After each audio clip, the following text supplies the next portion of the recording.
Продается евро-однокомнатная квартира на 22 этаже с прекрасными видовыми характеристиками. Сейчас мы смотрим с вами кухню.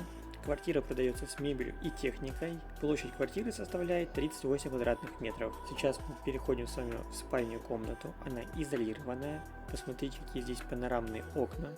Также тут можно установить шкаф, как и в первой комнате. Если тебя заинтересовала данная квартира, либо ты интересуешься недвижимостью в городе Краснодар, звони, пиши, контакты в описании. А сейчас смотрим с вами ванную комнату. Она вот в таких серых оттенках.